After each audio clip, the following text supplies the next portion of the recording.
अगर आप अपनी एसीएल की सर्जरी नहीं करवाते हैं तो आपको क्या दिक्कतें हो सकती हैं? आखिर क्यों जरूरी है एसीएल की सर्जरी करवाना? जबकि आप नॉर्मल चल भी सकते हैं, बाइक भी ड्राइव कर सकते हैं, कार भी ड्राइव कर सकते हैं, सीढ़ियां भी चढ़ सकते हैं, इनफैक्ट आप दौड़ भी सकते हैं। फिर भी आपको एसीएल सर्जरी क्यों करवानी होती है?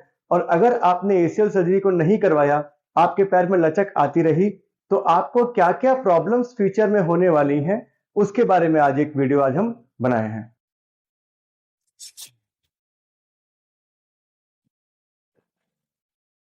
नमस्कार दोस्तों, मैं हूं डॉक्टर नीरज श्रीवास्तव। मैं स्कोपी क्लिनिक में प्रैक्टिस करता हूं और जो कि वाराणसी का एक आर्थ्रोस्कोपिक और स्पोर्ट्स सर्जरी क्लिनिक है। तो मैं आज आपको ये बताऊंगा कि आखिर एसीएल लिगामेंट हमारे लिए क्यों जरूरी है और हम क्यों बोलते हैं कि उसका ऑपरेशन हमको समय रहते करवा लेना चाहिए। अगर आपने ये ऑपरेशन नहीं करवाया तो आपको क्या दिक्कतें हो सकती हैं। तो देखिए, आपको हम पहले भी ये बता चुके हैं, जो आपका एसीएल लिगामेंट है ये आपके पैर में आपके टिबिया बोन को घुटने से बाहर निकलने से रोकता है। तो एसीएल लिगामेंट की जरूरत आपको तब पड़ती है जब आप किसी अनइवन सरफेस, किसी उबड़ खाबड़ तल बिचल सरफेस पे चल रहे हो, या फिर चलते चलते झटके से अगर आप मुड़ने की कोशिश करेंगे। इन्हीं दो चीजों में आपको लचक महसूस होती है। बहुत से लोगों को होता है कि डॉक्टर साहब, मेरे पास बहुत से क्वेरीज भी आती हैं ऐसी, जो कि हमारे वीडियो से कमेंट में आती है या फिर व्हाट्सएप पे आती है। मरीज भी आके बोलते हैं, डॉक्टर साहब मैं चल लेता हूं, मैं दौड़ भी लेता हूं, पर मेरा एसीएल टीएल लिगामेंट दिखा रहा है, तो क्या मैं कुछ करूं इसके लिए?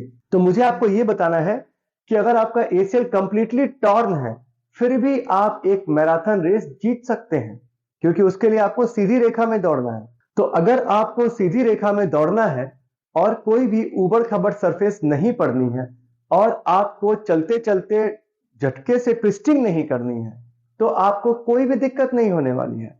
आप नॉर्मल चल सकते हैं, दौड़ सकते हैं, बाइक भी ड्राइव कर सकते हैं, सब कुछ ठीक लगेगा कि सब कुछ तो ठीक चल रहा है।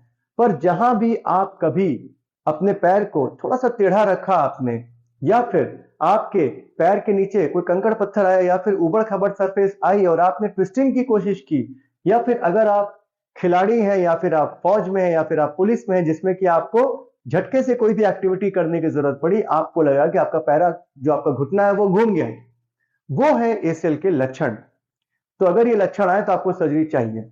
अब मान लीजिए आपको ऐसा लगता है कि भाई हम सर्जरी नहीं कराएंगे, एक दो बार लचक आई, फिर हमने अपने पैर को थोड़ा सिकाई करके या फिर बर्फ डाल करके या फिर दवाएं खा के ठीक कर लिया, तो इससे प्रॉब्लम क्या है? ये होता रहता है, हम चलते रहते हैं।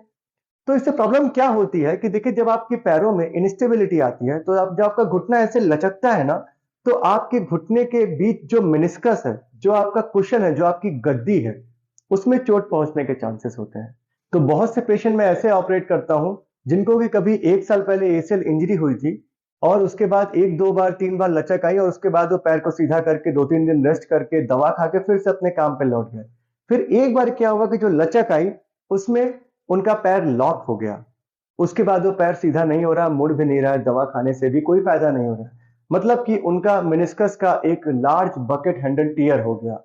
तो जब ऐसे पोजीशन में हमारे पास पेशेंट आता है तो उसकी सर्जरी एक इमरजेंसी हो जाती है। और सबसे बुरी बात यह है कि जो पहले केवल एसीएल सर्जरी करके ही काम बन जाता, उसमें अब हमको मेनिस्कस की सर्जरी भी जोड़नी पड़ेगी। और मेनिस्कस की सर्जरी ज्यादा खर्चीली भी है, रिकवरी भी स्लो है, और रिजल्ट्स भी उतने अच्छे नहीं होंगे जो कि एक आइसोलेटेड एसीएल इंजरी के होते हैं। तो ऐसा होने से पहले अगर लचक आता है तो आपको सर्जरी करानी है, जिससे कि आपका मेनिस्कस टियर ना हो। कई बार ऐसा भी होता है कि बार बार लचक आने से आपका एसीएल के साथ कोई और लिगामेंट टूट जाए। ये भी हो सकता है कि आपके गिर जाने से आपके सर में चोट आ जाए, आपको हाथ में चोट आ जाए, आपका कोई और फ्रैक्चर हो जाए, इसकी भी पॉसिबिलिटी है। तो अगर आप यंग और एक्टिव इंडिविजुअल हैं और आपके पैर में लचक आती है, तो उसको ले करके पालना नहीं है और अपनी सर्जरी टाइमली करवानी है, जिससे कि आप नॉर्मल हो सकें। और दोस्तों, जैसा कि आप हमारे चैनल पे भी देखें, बाकी वीडियोस पे, और अपने बाकी भी डॉक्टरों से मिलेंगे, तो आपको ये बात मालूम चलेगी, ये कोई इतनी मेजर सर्जरी नहीं है एसीएल की जिसको भी करवाने के बाद आपको कोई कॉम्प्लिकेशन होगा, या फिर आपका चलना फिरना बंद हो जाएगा, या आपकी ज्यादा चीड़ फाड़ होगी। तो एक छोटी सर्जरी इसको करवा लेंगे। अगर नहीं करवाएंगे तो आपके पैरों में लचक बार बार आती रहेगी, आपको और भी डैमेज होगा। तो पहला लेयर गया आपका मेनिस्कस। अब अगर मान लीजिए उसके बाद भी आपने उसको किसी तरीके से सीधा टेढ़ा मेढ़ा करके उसको सीधा कर लिया, फिर से चलने लग गए, तो मेनिस्कस के जाने के बाद जो आपका नेक्स्ट स्ट्रक्चर जो कि डैमेज होगा वो होगा आपका कार्टिलेज। जब कार्टिलेज डैमेज होता है तो that is irreversible damage. Cartilage damage होने के बाद आपको आर्थराइटिस यानी कि आपको गठिया शुरू हो जाता है।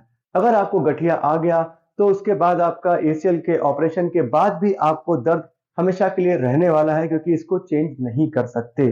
तो दोस्तों पहले आपको बार बार इंस्टेबिलिटी से चोट लग सकता है, दूसरा आपका मेनिस्कस या फिर दूसरे लिगामेंट में इंजरी हो सकती है, और अगर उसके बाद भी आप नहीं संभले और लचक आती रही तो इवेंचुअली आपका कार्टिलेज डैमेज हो जाएगा और आपको ऑस्टियोआर्थराइटिस यानी कि गठिया नामक रोग हो जाएगा, जिसको कि बाद में ठीक कर पाना संभव नहीं है, उसके साथ ही आपको रहना पड़ेगा। तो दोस्तों इन्हीं चीजों से बचने के लिए हम सारे लोगों से यही बोलते हैं कि अगर आपके एमआरआई में कंप्लीट एसीएल टियर दिखा रहा है और आपके एग्जामिनेशन में आपको लचक आ रही है तो बिना सर्जरी के इसको ना रखें और अपनी सर्जरी करवा के बिल्कुल ठीक हो जाए, क्योंकि life after ACL surgery is equal to a normal life. इसमें कोई भी चेंजेस नहीं होने वाले हैं। अगर इस वीडियो के बाद भी आपको कुछ और भी डाउट्स होते हैं तो हमसे आप कमेंट सेक्शन में पूछ सकते हैं या फिर हमको आप व्हाट्सएप नंबर पर मैसेज करके भी बात कर सकते हैं। जी बहुत बहुत धन्यवाद।